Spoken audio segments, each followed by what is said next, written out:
Dari mana sebenarnya Al-Quran dimulai dan di mana ia diakhiri? Ayat pertama dan terakhir bukan sekadar urutan, tapi menjadi penanda awal dan akhir dari perjalanan wahyu yang syarat makna. Dari perintah membaca hingga pernyataan bahwa agama telah sempurna. Semua itu menunjukkan bagaimana Allah membimbing umat ini secara bertahap dan penuh hikmah. Dalam upaya memahami lebih dalam tentang hal ini, saya berkesempatan mewawancarai seseorang yang memiliki pemahaman agama yang kuat. Berikut adalah dokumentasi dari wawancara tersebut yang menjadi dasar penyusunan materi ini. Pertama, kita akan membahas ayat pertama yang diturunkan. Sebagaimana banyak diketahui, ayat yang pertama kali adalah surat Al-Alaq ayat 1-5 yang berisi perintah membaca dan menegaskan bahwa manusia diciptakan dari segumpal darah. Selain itu, beberapa ulama juga menyebutkan bahwa surat Al-Mudaththir ayat 1-5, surat Al-Fatihah dan lafaz basmalah juga termasuk dalam ayat-ayat awal yang turun, meskipun mayoritas ulama tetap berpegang bahwa Al-Alaq adalah wahyu yang pertama yang paling kuat riwayatnya. Kemudian kita masuk pada ayat-ayat terakhir yang diturunkan. Beberapa pendapat menyebutkan bahwa ayat terakhir adalah surat Al-Baqarah ayat 281 yang berisi peringatan akan hari kiamat.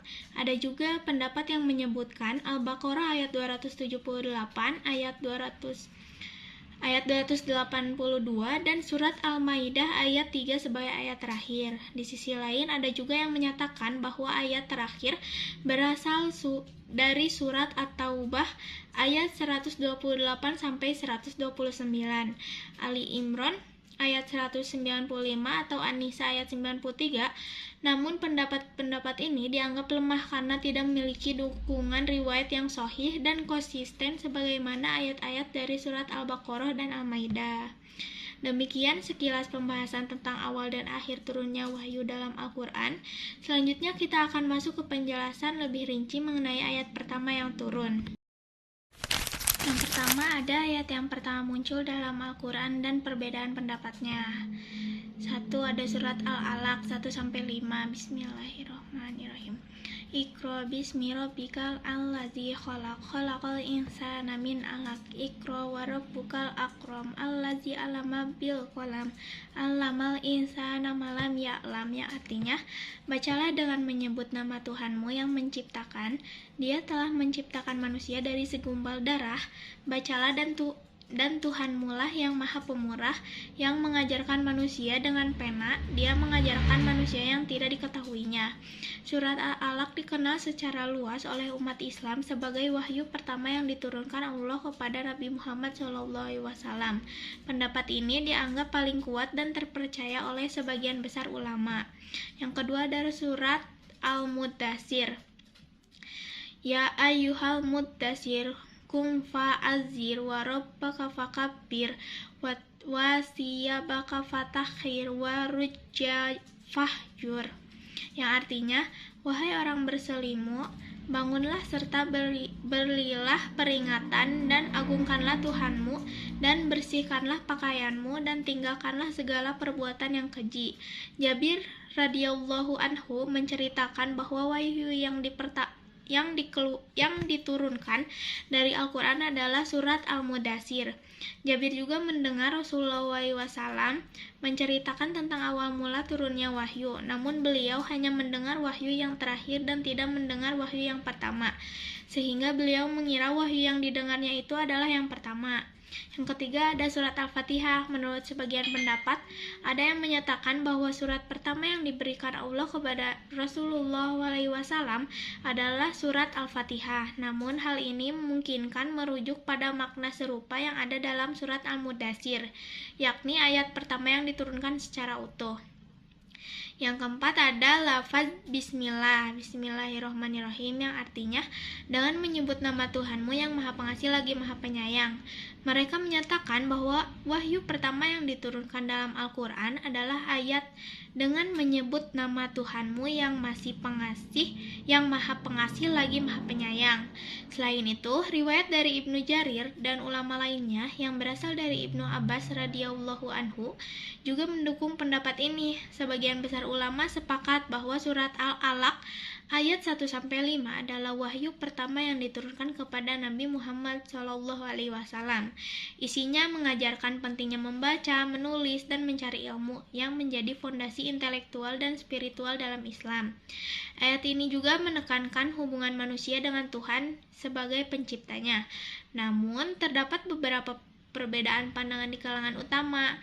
Surat Al-Mudaththir juga disebut sebagai wahyu pertama oleh sahabat Jabir radhiyallahu anhu karena ayat ini berisi perintah untuk bangkit dan berdakwah yang menjadi awal tugas penabian secara publik.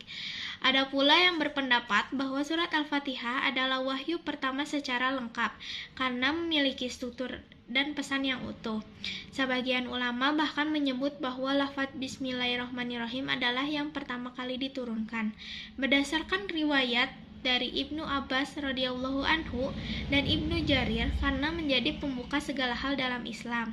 Perbedaan pendapat ini tidak bertentangan, melainkan memperlihatkan bahwa wahyu turun dalam fase-fase berbeda, tergantung sudut pandang apakah awal dari turunnya ilmu, awal dari dakwah, atau awal dari wahyu yang gelap.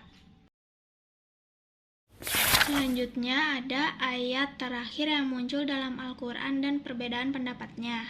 Para ulama berbeda pendapat tentang ayat terakhir ini karena tidak ada satu hadis pun yang secara tegas menyebutkan ayat itu secara mutlak. Berikut ada beberapa pendapatan dari surat-surat yang lain. Yang pertama ada surat Al-Baqarah ayat 81. Bismillahirrahmanirrahim. Wattaqu yauman turja'una fihi ilallah summa tuwaffa kullu nafsim ma kasabat wa hum la yuzlamun. Yang artinya, waspadalah terhadap suatu hari kiamat yang padanya kamu semua dikembalikan kepada Allah, kemudian setiap orang diberi balasan yang sempurna sesuai dengan apa yang telah dilakukan dan mereka tidak dizolimi. Ayat ini dianggap sebagai peringatan terakhir kepada umat Islam tentang hari pembalasan.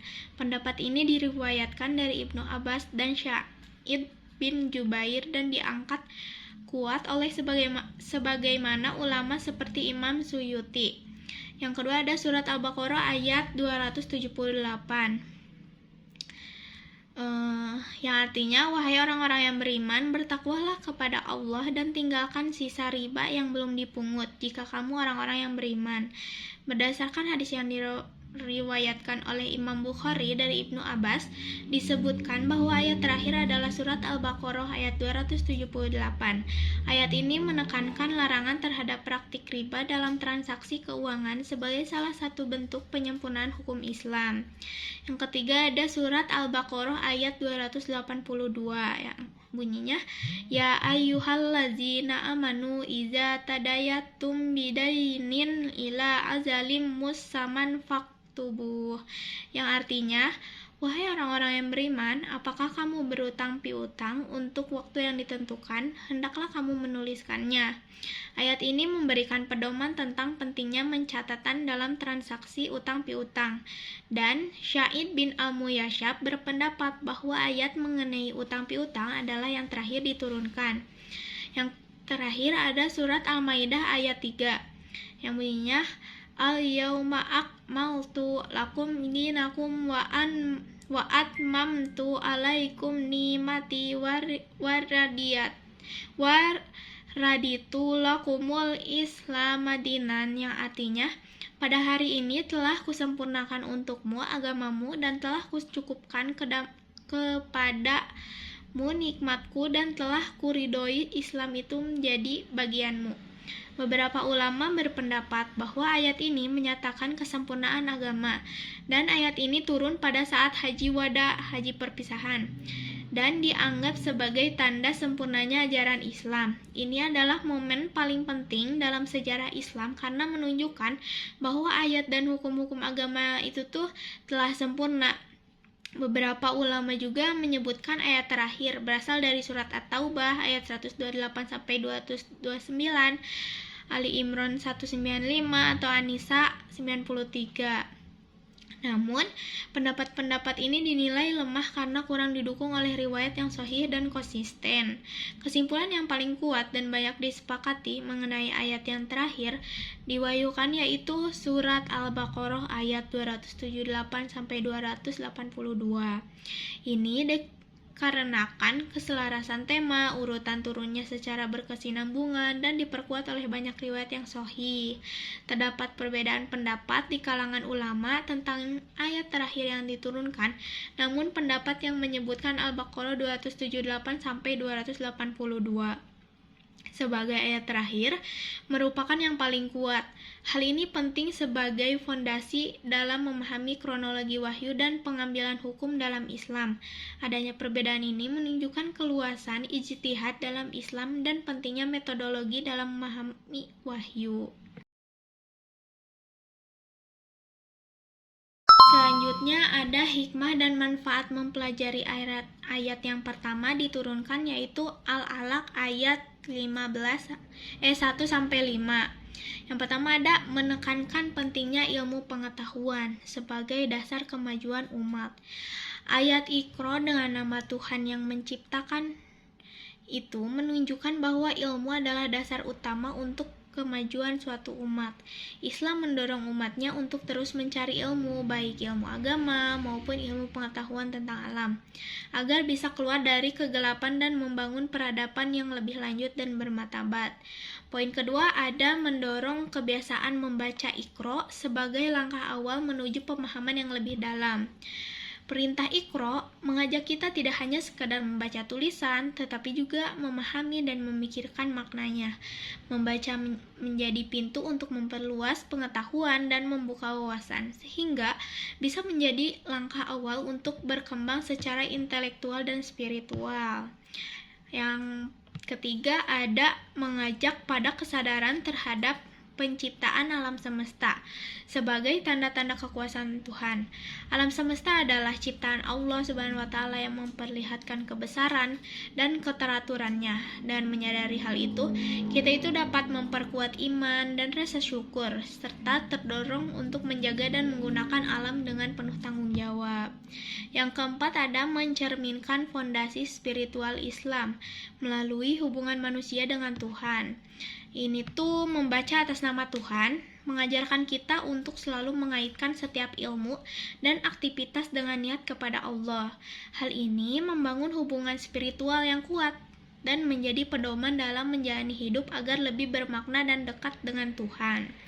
Dan poin terakhir ada menggambarkan fondasi intelektual Islam yang menghargai akal dan pencarian ilmu.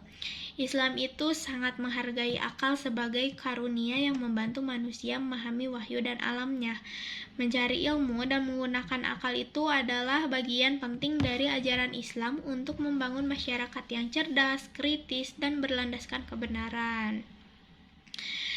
Yang kedua ada poin ayat terakhir yang diturunkan, yaitu surat Al-Baqarah ayat 281 atau Al-Maidah ayat 3. Poin ke-1 itu ada menegaskan kesempurnaan agama Islam sebagai petunjuk hidup yang paripurna. Ayat ini tuh menegaskan bahwa Islam itu adalah agama yang sudah lengkap dan sempurna sebagai pedoman hidup manusia. Semua aturan dan nilai yang dibutuhkan untuk menjadi kehidupan yang baik, mulai dari ibadah, moral, dan hingga hubungan sosial, telah diberikan secara menyeluruh. Dan demikian, umat Islam itu tidak perlu mencari petunjuk lain karena Islam itu sudah cukup seluruh aspek di kehidupan secara sempurna. Yang kedua ada poin menyatakan penutupan wahyu, menandakan berakhirnya penyampaian risalah dari Allah Subhanahu wa taala melalui Nabi Muhammad SAW. Ayat ini juga menandai bahwa wahyu Allah yang disampaikan melalui Nabi Muhammad SAW telah selesai. Ini berarti tidak akan ada lagi nabi atau wahyu baru setelah beliau. Penutupan wahyu ini mengingatkan umat Islam untuk berpegang teguh pada Al-Quran dan sunnah Nabi sebagai sumber ajaran yang lengkap dan final, tanpa perlu penambahan atau mengurangi. Yang ketiga, ada menunjukkan bahwa Islam sebagai sistem kehidupan telah lengkap, mencakup seluruh aspek kehidupan manusia. Yang dimaksud ini itu, Islam itu bukan hanya sekedar agama ritual, tetapi juga sebuah sistem yang mengatur berbagai bidang kehidupan manusia, mulai dari ibadah, aturan sosial, ekonomi, hingga hukum dan pemerintahannya. Semuanya itu sudah diatur dalam Islam. Ayat ini menegaskan bahwa Islam menyediakan solusi lengkap untuk semua kebutuhan manusia dalam menjalankan hidup, sehingga umat itu tidak perlu mencari sistem lain di luar Islam. Yang keempat, ada memberikan pemahaman tentang perjalanan dakwah Islam dari fase pembinaan individu menuju pembentukan masyarakat. Dalam perjalanan dakwah Islam, fokusnya itu membentuk individu yang beriman dan berakhlak baik. Setelah individu kuat secara spiritual, dakwah itu kemudian berkembang ke tahap membangun masyarakat yang berlandaskan nilai-nilai Islam. Jadi proses ini itu menunjukkan bagaimana sih Islam itu membangun peradaban secara bertahap, mulai dari diri sendiri hingga komunitas yang harmonis dan beradab. Dan yang terakhir, ada poin menekankan pentingnya hukum ilahi sebagai dasar dalam membangun tatanan sosial yang adil dan beradab. Ayat terakhir ini juga menegaskan bahwa hukum-hukum Allah berikan dalam Islam itu menjadi landasan utama untuk menciptakan masyarakat yang adil dan beradab. Hukum ilahi ini mengatur hubungan antar individu dan kelompok agar tercipta keadilan sosial, ketertiban, dan kesejahteraan bersama. Dan mengikuti hukum ini tuh masyarakat dapat hidup harmonis dan sejahtera.